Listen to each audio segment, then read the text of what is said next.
அன்னை பர்னிச்சர்ஸ், அன்னை திருமண சீர்வரிசை பொருட்கள், டிவி, ஃபிரிட்ஜ், வாஷிங் மெஷின் உள்ளிட்ட 200க்கும் மேற்பட்ட பொருட்கள் அடங்கிய திருமண சீர்வரிசை ரூபாய் 99,000 மட்டுமே. தமிழகம் முழுவதும் இலவச டோர் டெலிவரி. தொடர்புக்கு 7550144440 9345044044. நிம்மதி property management. Contact 7667008999. Fourth estate Tamil நேயர்களுக்கு அருள்மொழிவர்மனின் அன்பார்ந்த வணக்கங்கள். இது உங்கள் ஃபோர்த் எஸ்டேட் தமிழ் வழங்கும் தலையங்கம் நிகழ்ச்சி. இன்றைக்கு நமது தலையங்கம் நிகழ்ச்சியில் சமீபத்தில் சென்னைக்கு அடுத்த இருக்கக்கூடிய விழுப்புரம், திருவண்ணாமலை, கிருஷ்ணகிரி, கடலூர் போன்ற மாவட்டங்களை மிக மோசமான ஒரு சூழலுக்கு உள்ளாக்கி இருக்கிறது ஃபெஞ்சால் இயற்கை புயல் பேரிடர் அப்படிங்கிறது. ஸோ இதன் காரணமாக அந்த பகுதியில் இருக்கக்கூடிய திருவண்ணாமலையில் மட்டும் பார்த்தீங்கன்னா அந்த அண்ணாமலையார் கோவில் அடிவாரத்தில் இருக்கக்கூடிய அந்த மலையினுடைய அடிவாரத்தில் இருக்கக்கூடிய ஒரு குடும்பத்தைச் சேர்ந்த 5 பேருக்கும் கிட்ட குழந்தைகள் உட்பட மரணம் அடைஞ்சிருக்கிறாங்க அப்படிங்கிற செய்தியும் மிகுந்த மன வருத்தத்தை ஏற்படுத்தி இருக்கிறது. தற்போது இந்த சூழல் காரணமாக தமிழ்நாட்டினுடைய எதிர்க்கட்சிகள், ஆளும் கட்சிகள் அனைவரும் இதை குறித்து பேச துவங்கி இருக்கிறாங்க. இதில் மிக முக்கியமாக பாட்டாளி மக்கள் கட்சியினுடைய நிறுவனர் மரியாதைக்குரிய மருத்துவர் ராமதாஸ் அவர்கள் ஒரு முக்கியமான ஒரு அறிக்கையும் கொடுத்துருக்கிறாங்க. அந்த அறிக்கைக்கு மறு பதிலடியாக திமுகவும் தங்களுடைய கருத்துக்களை பதிவு பண்ணிட்டு வராங்க. இந்த மழை குறித்தும் இவர்கள் கையாண்ட விதம் குறித்தும் எதிர்க்கட்சிகளோட அறிக்கை குறித்தும் தான் நாம் இந்த வீடியோவில் பார்க்க போகிறோம். குறிப்பாக பாமகவின் அறிக்கை. வாங்க நிகழ்ச்சிக்குள்ள பயணிக்கலாம். இது உங்கள் ஃபோர்த் எஸ்டேட் தமிழ் வழங்கும் தலையங்கம் நிகழ்ச்சி.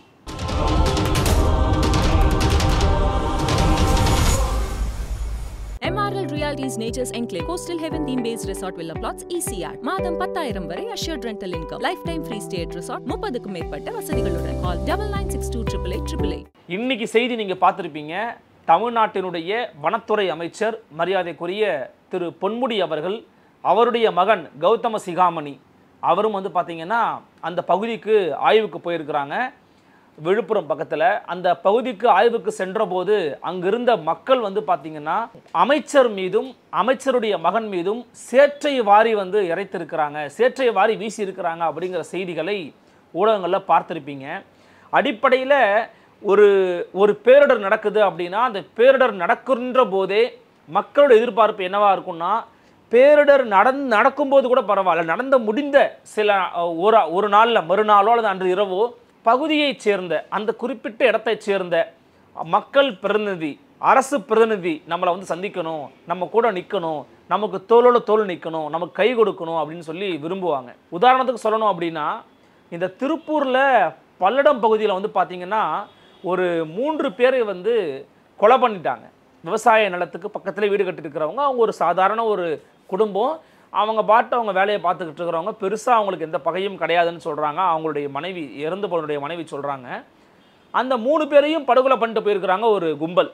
அந்த 3 பேருடைய படுகொலைக்கு பிறகு பார்த்தீங்கன்னா அந்த பகுதிக்கு செய்தி மற்றும் விளம்பரத்துறை அமைச்சர், திமுகவுடைய முன்னாள் இளைஞரணி செயலாளராக இருந்தவர் யாருன்னு பார்த்தீங்கன்னா மரியாதைக்குரிய அமைச்சர் திரு மு.பே. சாமிநாதன் அவர்கள். அவர் அந்த பகுதிக்கு போய் நிற்கிறார். வெள்ளக்கோவில் சாமிநாதன் அங்கே போய் நிற்கும்போது அவங்க தங்களுடைய ஆற்றாமையை வெளிப்படுத்துகிறாங்க, தங்களுடைய கோபத்தை வெளிப்படுத்துகிறாங்க. ஆனால் ரொம்ப பொறுமையாக நிதானமாக அந்த விஷயங்களை அவங்க சொல்கிற வரைக்கும் சொல்லட்டும், பேசட்டும், அவங்களுடைய ஆற்றாமையை கொட்டட்டும் அப்படின்னு பொறுமையாக நின்று அந்த வழிகளை உள்வாங்கி கொண்டார் வெள்ளக்கோவில் சாமிநாதன். இப்போ நிறைய பேர் பார்த்தீங்களா இதுதான் அரசு நிர்வாகம் அப்படிங்கிற மாதிரி சொன்னாலுமே கூட அந்த பெண்மணி அவர்கள் பார்த்தீங்கன்னா இதுக்கு தமிழக அரசு தான் காரணம், இது போன்ற கூலிப்படை கும்பலுக்கு, கத்தி இருக்கக்கூடிய கும்பலுக்கு பயம் இல்லாமல் இருக்குது, காவல்துறைக்கு முழு சுதந்திரம் கொடுக்காம இருக்கிறீங்க, இதுதான் காரணம்னு சொல்லும் போதும் அந்த இடத்துல வாக்குவாதம் அப்படிங்கிறது செய்யறதையோ அல்லது அவர்களுக்கு எதிராக கருத்துக்கள் முன்வைப்பதோ அப்படிங்கிறது அவசியமற்றதா இருக்கும், ரியாக்ஷனுமே கூட அவசியமற்றதா இருக்கும். அப்படிங்கிற பட்சத்தில் அங்க வெள்ளக்கோவில் சாமிநாதன் பார்த்தீங்கன்னா அதை பொறுமையாக நின்று அவங்களுடைய ஆற்றாமையை கேட்டுட்டு வரக்கூடிய காட்சிகள் இருந்துச்சு. 2 விதமாகவும் பார்க்குறாங்க. ஒரு பக்கம் அரசு பதில் இல்லை அப்படின்னு பார்க்குறாங்க. ஆனால் நிதர்சனமான உண்மை அப்படின்னு பார்க்குறோம்னா பதில் அவருக்கு பேச தெரிஞ்சிருக்கலாம், பதில் அவர்கிட்ட இருக்கலாம். களம், சூழல், நேரம், காலம் கருதி எங்கே எதை எப்படி பேசணும் அப்படிங்கிறத ஹேண்டில் பண்ணக்கூடிய ஒரு மெச்சூர்டு பாலிட்டிஷியனாக வெள்ளக்கோவில் சாமிநாதனையும் பார்க்கலாம். ஸோ இந்த அணுகுமுறை அப்படிங்கிறது சமீபத்தில் மரியாதைக்குரிய அமைச்சர் பொன்முடி அவர்கள்ட்ட மிஸ் ஆனிச்சு. அவர் ஒரு சில இடங்களை பேசும்போது அல்லது கருத்துக்களை தெரிவிக்கும் போதோ உணர்ச்சி வயப்படக்கூடிய ஒரு நபராக இயல்பிலேயே இருக்கிறாரு. உடனடியாக ரியாக்ட் பண்ணுவார். ஏதா சும்மா இருமா, ஏமா எனக்கு தெரியாதா அப்படின்னு கேட்குறது, ஏமா நீ எஸ்சி தானம்மா, நீ எஸ்சி தானம்மா அப்படின்னு மேடையிலே வச்சு கேட்குறது. அப்புறம் இந்த மாதிரியான சில விஷயங்கள் பார்த்தீங்கன்னா பொதுமக்கள் மத்தியில் சற்று கோபத்தை வந்து ஏற்கனவே அவங்க இருக்கிற பல டென்ஷனில் ஒரு நம்மளால் ஓட்டு போட்டு தேர்வான ஒரு எம்எல்ஏ ஒரு அமைச்சராகி இருக்கிறோம். இத்தனை ஆண்டு காலமாக இந்த விழுப்புரம் மக்களை விழுப்புரம் மண்ணை ஆண்டு கொண்டிருக்கக்கூடிய ஒரு முதலமைச்சர் போல செயல்பட்டுக்கிட்டு இருக்கிறாரு ஐயா பொன்முடி. அவர் வந்து பார்த்தீங்கன்னா நம்மள்ட்ட இப்படி பிஹேவ் பண்ணுறாரு அப்படி ரெண்டு விதமாக எடுத்துப்பாங்க. ஒரு சாரார் நம்ம மினிஸ்டர் தானே அப்படின்னு பார்க்கலாம், இன்னொரு சாரார் என்ன நீங்கள் இப்படி பேசுகிறீங்க, நான் உங்களுக்கு ஓட்டு போட்டு தேர்வு பண்ண இப்படி பேசுகிறீங்க, நானே வழியில் வேதனையில் கஷ்டத்தில் இருந்துகிட்டு இருக்கேன் அப்படின்னு கூட நினைக்கலாம். இது போன்ற சம்பவங்கள்லாம் ரீசெண்டாக வந்து ட்விட்டர் தளத்தில், ஃபேஸ்புக்கில், யூடியூப்பில், செய்தி ஊடகங்களில் ரொம்ப வைரல் ஆச்சு அவருடைய அணுகுமுறை அப்படிங்கிறது. இந்த அணுகுமுறையினுடைய நீட்சியெல்லாம் தான் இப்படி இருக்குதான்றது நமக்கு தெரியல. ஆனால் உண்மையிலேயே ஒரு அமைச்சராக அப்படி இவங்களும் மக்களும் அணுகி இருக்கக்கூடாது. ஆனால் சேற்றை வாரி வீசியிருக்கிறாங்க அப்படிங்கிறத பார்க்க முடிகிறது. இதனுடைய காரணம் என்ன அப்படின்னா, மக்கள் உச்சபட்ச கோபத்தில் இருக்கிறான். மக்கள் ஒவ்வொருவரும் அங்கே இருக்கிறவங்க, நான் 4 நாளாக பசியோடு இருக்கிறேன், பட்டினோடு இருக்கிறேன், தூக்கம் இல்லாமல் இருக்கிறேன், நான் என்னுடைய இழப்புகளை பற்றி சிந்திச்சுக்கிட்டு இருக்கிறேன், பரிதவிப்பில் இருக்கிறேன். இப்படியான ஒரு நேரத்தில் தனக்கு யாராவது கை கொடுக்க வரமாட்டாங்களா, தங்களுடைய குறைவை தீர்க்க? ஏன்னா அரசு வந்து அவங்களால முடிஞ்ச அளவுக்கு பண்ணிக்கிட்டு இருக்காங்க. குறிப்பாக பாமக தலைவர் ராமதாஸ் சொல்கிறாங்க, சென்னையில் காட்டிய கவனத்தை நீங்கள் வந்து அந்த பகுதிகளில் காட்டலை அப்படிங்கிறாங்க. இன்னைக்கு தமிழ்நாட்டின் எதிர்க்கட்சிகள் எல்லாரும் அங்கே தான் இருக்கிறாங்க. அதிமுக, பாமக, பாஜக, நாம் தமிழர் எல்லாருமே அந்த இடத்துல போயிட்டு அவங்களால முடிஞ்ச பணிகளை மேற்கொண்டு இருக்காங்க. ஸோ இங்கே நம்ம என்ன விஷயத்தை சொல்ல வரோம் அப்படின்னா, ஆளுங்கட்சியின் தரப்பாக வரக்கூடிய நிர்வாகிகளையோ பிரதிநிதிகளையோ மக்கள் ரொம்ப கோபத்தோட பார்க்கக்கூடியதனுடைய வெளிப்பாடு தான். ஏன்னா அவங்க இழந்திருக்கிறாங்க, பரிதவிப்பில் இருக்கிறாங்க. அப்படி இழந்தவங்களை நீங்க இன்னும் கொஞ்சம் கேரோட பார்த்துருக்கணும் அப்படிங்கிறதுடைய வெளிப்பாடு தான் சேற்றை வாரி வீசி இருப்பதனுடைய ஒரு வெளிப்பாடா வந்து நாம பார்க்கிறோம். நம்ம முக்கியமாக இதில் என்ன பேசணும் அப்படின்னா, இந்த விஷயத்துக்கு என்ன காரணம், குறிப்பா எந்த பகுதின்னு நம்ம சொல்றோம்னா சாத்தனூர் அணை இருக்கக்கூடிய பகுதி. ஸோ இந்த திருவண்ணாமலை, விழுப்புரம், கடலூர் போன்ற மாவட்டங்கள் பெரிதளவில் பாதிக்கப்பட்டதுக்கு என்ன காரணம், இதுதான் காரணம் அப்படின்னு சொல்லி பாட்டாளி மக்கள் கட்சியினுடைய நிறுவனர் ஐயா மருத்துவர் ராமதாஸ் ஒரு அறிக்கையை கொடுத்துருக்குறாங்க. அந்த அறிக்கை நீங்கள் முழுசாக வந்து நான் வாசிக்கிறேன், நீங்கள் பாருங்கள். தமிழ்நாட்டில் நடப்பது மக்கள் நலனில் அக்கறையற்ற அரசு, சிந்திக்கும் திறனற்ற அரசு என்பது மீண்டும் ஒரு முறை நிரூபிக்கப்பட்டிருக்கிறது. சாத்தனூர் அணையிலிருந்து தென்பெண்ணை ஆற்றில் எந்த ஒரு முன்னறிவிப்பும் இல்லாமல் நள்ளிரவில் வினாடிக்கு 1.70 லட்சம் கன அடி தண்ணீர் திறக்கப்பட்டதால் திருவண்ணாமலை, விழுப்புரம், கள்ளக்குறிச்சி, கடலூர் மாவட்ட மக்கள் மிக கடுமையாக பாதிக்கப்பட்டுள்ளனர். பொறுப்பற்ற அரசின் மிக மோசமான நடவடிக்கை கண்டிக்கத்தக்கது. வங்கக்கடலில் உருவாகி கரையை கடந்த ஃபெஞ்சால் புயலால் தமிழகத்தில் பல மாவட்டங்களில் வரலாறு காணாத அளவில் மழை பெய்து வருகிறது. அதனால் ஏரிகளும் குளங்களும் நிரம்பி மக்கள் வாழும் பகுதிகளுக்குள் தண்ணீர் புகுந்துள்ள நிலையில் அதனால் ஏற்பட்டுள்ள பாதிப்புகளை போக்க நடவடிக்கை எடுத்திருக்க வேண்டிய தமிழ்நாடு அரசு அதற்கு மாறாக எந்த முன்னறிவிப்பும் இன்றி திருவண்ணாமலை மாவட்டத்தில் உள்ள சாத்தனூர் அணையிலிருந்து தென்பெண்ணை ஆற்றில் வினாடிக்கு 1.70 லட்சம் கன அடி நீரை திறந்துவிட்டு மக்களின் இன்னல்களை பல மடங்கு பெருக்கி இருக்கிறது. நள்ளிரவு 1:30 மணிக்கு சாத்தனூர் அணையிலிருந்து திறந்துவிடப்பட்ட தண்ணீர் அடுத்த சில மணி நேரங்களில் 4 மாவட்டங்களில் பேரழிவினை ஏற்படுத்தி இருக்கிறது. திருவண்ணாமலை மாவட்டத்தில் செங்கம், தண்டராம்பட்டு, கள்ளக்குறிச்சி மாவட்டத்தில் மணலூர்பேட்டை பேரூராட்சி, திருக்கோயிலூர் நகராட்சி, விழுப்புரம் மாவட்டம் அரகண்டநல்லூர் பேரூராட்சி, திருவெண்ணைநல்லூர் பேரூராட்சி, கடலூர் மாவட்டம் குச்சிப்பாளையம், மேல்குமாரமங்கலம், புலவனூர், கண்டரக்கோட்டை, கள்ளிப்பட்டு உள்ளிட்ட முதன்மை பகுதிகளையும் இவற்றை சுற்றியுள்ள பல நூறு கிராமங்களையும் சுற்றி வளைத்த வெள்ளம் அங்குள்ள பல்லாயிரக்கணக்கான வீடுகளுக்குள் புகுந்து பெரும் பாதிப்பை ஏற்படுத்தி இருக்கிறது. நள்ளிரவில் அணையிலிருந்து தண்ணீர் திறந்துவிடப்பட்டது குறித்த விவரம் அப்பாவி மக்களுக்கு தெரியவில்லை. கடலூர் மாவட்டத்தில் பல இடங்களில் வீடுகளுக்குள் தண்ணீர் புகுந்த பிறகுதான் மக்களுக்கு விவரமே தெரிந்திருக்கிறது. அதைத் தொடர்ந்து உயிரை காப்பாற்றிக் கொண்டால் போதும் என்ற எண்ணத்தில் அவர்கள் அனைவரும் வீடுகளை விட்டு ஓட்டம் பிடித்திருக்கிறார்கள். தென்பெண்ணை ஆறு ஓடும் 4 மாவட்டங்களிலும் ஆற்றின் கரைகளில் அமைந்திருக்கக்கூடிய பகுதிகளில் உள்ள ஒவ்வொரு வீட்டிலும் வெள்ளம் புகுந்ததால் 2 லட்சம் முதல் 10 லட்சம் வரை இழப்பு ஏற்பட்டிருக்கிறது. பல கிராமங்களுக்கு மீட்பு குழுவினரே இன்னும் செல்ல முடியாததால் அங்குள்ள மக்களுக்கு உணவு கூட கிடைக்கவில்லை. 4 மாவட்டங்களில் உள்ள அனைத்து கிராமங்களிலும் பல்லாயிரக்கணக்கான ஏக்கரில் பயிரிடப்பட்டிருந்த நெல் உள்ளிட்ட பயிர்களும் ஆடுகள், மாடுகள், கோழிகள் போன்ற கால்நடைகளும் வெள்ளத்தில் சிக்கி முற்றிலுமாக அழிந்து விட்டன. இந்த இழப்புகளிலிருந்து மீள்வதற்கு அப்பகுதி மக்களுக்கு பல்லாண்டுகள் ஆகக்கூடும். அதிர்ச்சியிலிருந்து மீண்டு இயல்பனுக்கு திரும்பவே சில நாட்கள் ஆகும். கர்நாடகத்தில் உருவாகும் தென்பெண்ணை ஆறு பெங்களூர், ஓசூர், கிருஷ்ணகிரி வழியாக சாத்தனூர் வருகிறது. தொடங்கும் இடத்திலிருந்து சாத்தனூர் அணைக்கு வரும் வழி வரை அனைத்து இடங்களிலும் கடுமையான மழை பெய்வதால் காட்டாறுகள் உருவாகி அந்நீரும் பாம்பாறு உள்ளிட்ட பல துணை நதிகளும் தென்பெண்ணை ஆற்றில் தான் இணைகின்றன. அதனால் சாத்தனூர் அணைக்கு வரும் தண்ணீரின் அளவு ஞாயிற்றுக்கிழமை பகலிலேயே அதிகரிக்க துவங்கிவிட்டது. அடுத்த சில மணி நேரங்களில் அணை நிரம்பிவிடும் என்பது பொறியாளர்களுக்கு நன்றாக தெரிந்திருக்கும். தென்பெண்ணை ஆறு வினாடிக்கு 1,00,000 கன அடி நீரை மட்டும்தான் தாங்கும். அதற்கு மேல் தண்ணீர் திறக்கப்பட்டால் பேரழிவு ஏற்படும் என்பது அணையின் பொறியாளர்களுக்கு தெரிந்த ஒன்றுதான். அதன்படி ஞாயிற்றுக்கிழமை பிற்பகலிலிருந்தே சாத்தனூர் அணையிலிருந்து கணிசமான அளவில் தண்ணீர் வெளியேற்றப்பட்டிருந்தால் இவ்வளவு பெரிய அழிவு ஏற்பட்டிருக்காது. ஆனால் எந்த எஜமானரின் ஆணைக்காக அவர்கள் காத்திருந்தார்கள் என்பதுதான் தெரியவில்லை. 2015ஆம் ஆண்டில் ஒரு நள்ளிரவில் செம்பரம்பாக்கம் ஏறு திறந்துவிடப்பட்டதையே மீண்டும் மீண்டும் கூறி தனது தோல்விகளை நியாயப்படுத்தி வந்த திமுக அரசு இப்போது நள்ளிரவில் சாத்தனூர் அணையை திறந்து விட்டதன் மூலம் அதைவிட பல மடங்கு பேரழிவுக்கு காரணமாகி இருக்கிறது.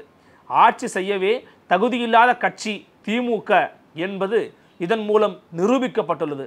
ஆனால் இதற்காக கொடுக்கப்பட்ட விலை அதிகம். சாத்தனூர் அணையிலிருந்து வினாடிக்கு சுமார் 2,50,000 கன அடி நீர் தென்பெண்ணை ஆற்றில் திறந்துவிடப்படும் நிலையில் நிலைமை ஒவ்வொரு மணி நேரமும் மோசமடைந்து வருகிறது. நிலைமையை உடனடியாக கட்டுக்குள் கொண்டு வருவதற்கு தேவையான அனைத்து நடவடிக்கைகளையும் அரசு மேற்கொள்ள வேண்டும். சாத்தனூர் அணையை நள்ளிரவில் திறந்து பேரழிவை ஏற்படுத்தியதற்கான தமிழ்நாட்டு மக்களிடம் முதலமைச்சர் மு.க. ஸ்டாலின் மன்னிப்பு கேட்க வேண்டும். சாத்தனூர் அணை முன்னறிவிப்பின்றி திறந்துவிடப்பட்டதற்கு காரணம் என்ன? இந்த விவகாரத்தில் தவறு செய்தவர்கள் யார் என்பதை கண்டறிய உயர்நிலை விசாரணைக்கு தமிழக அரசு உடனடியாக ஆணையிட வேண்டும். வெள்ளத்தால் பாதிக்கப்பட்ட பகுதிகளில் வாழும் அனைத்து குடும்பங்களுக்கும் தலா 25,000 ரூபாய் இழப்பீடு வழங்க வேண்டும். சேதமடைந்த பயிர்களுக்கும் உயிரிழந்த கால்நடைகளுக்கும் உரிய இழப்பீடு வழங்க வேண்டும். மழை வெள்ளம் பாதித்த பகுதிகளில் மீட்பு மற்றும் நிவாரணப் பணிகளை மேற்கொள்வதற்காக தமிழ்நாடு அரசு கோரும் நிவாரண நிதியை மத்திய அரசு உடனே வழங்க வேண்டும் என்று 2 பக்க அறிக்கையை ரொம்ப ஆழமாக மிக காட்டமாக திமுக அரசுக்கு எதிராக கொடுத்திருக்கிறார் மருத்துவர் ஐயா ராமதாஸ் அவர்கள். இப்படியாக தமிழ்நாடு அரசினுடைய இந்த முன்னறிவிப்பு மக்கள் மத்தியில் கொண்டு போய் சேர்க்கப்படலை, முன்னறிவிப்பு நீங்கள் செய்யலை அப்படின்னு காட்டமாக அறிக்கை கொடுத்திருக்கிறார் ஐயா ராமதாஸ். இன்னொரு பக்கம் பார்த்தீங்கன்னா திமுக தரப்பில் என்ன சொல்கிறாங்க அப்படின்னா, கிடையவே கிடையாது, ஐயா ராமதாஸ் அவர்கள் பொய் சொல்கிறாங்க, நாங்கள் முன்னறிவிப்பை கொடுத்துருக்குறோம் அப்படின்னு சொல்லி ஜிஓவை காமிக்கிறாங்க. அதாவது மோஸ்ட் இம்மீடியட் அப்படிங்கிற அந்த முக்கியமான விஷயத்தை போய் பரப்பணும் அப்படிங்கிறதுக்கான லெட்டர் பேடில் வாட்டர் ரிசோர்சஸ் டிபார்ட்மெண்ட் அதில் கொடுத்துருக்குறாங்க. From engineer E Rajaraman BE Sathanur dam. அவர் தாசில்தார் தண்டராம்பேட்டை தாசில்தார் செங்கத்துக்கு கொடுத்துருக்கிறாரு, 1ஆம் தேதி கொடுத்துருக்கிறாருன்னு சொல்கிறாங்க. The water level at Sattanur reservoir has reached 118 feet. ஓகேங்களா, that is 1.00 feet below full reservoir level. In accordance to the para 2 of the flood rules and regulations of Sattanur dam, the standing orders to be observed during floods at Sattanur reservoir projects. The state of extraordinary emergency is hereby declared with immediate effect. The flood will pass through the river in Kolamanjanur, Thiruvadattanur, Pudur சக்கடி, எடத்தானூர், Rayandapuram, Agarampallipattu, உலகளப்பாடி, எம்புதூர், கீழ்ராவந்தவடி, தொண்டாமனூர், மலமஞ்சனூர், Allappanur, வழவச்சனூர், சடக்குப்பம் villages etc. I request you to give wide publicity among villages regarding the floods and to take precautionary measures to avoid damages and losses due to heavy discharge of water in the river. The discharge from Krishnagiri Pambaru dam is also increasing and the flood will reach the reservoir at any time. And the water level is also raising the Sattanur reservoir rapidly. Hence, saddle and additional spillway gates and likely to be opened for discharging excess floods in the order to 20,000 cubic seconds, 20,000 கன அடி per second and more at any time will further intimation to you. You are supposed to control any vehicular traffic over the causeways on all roads and highways during flood discharge.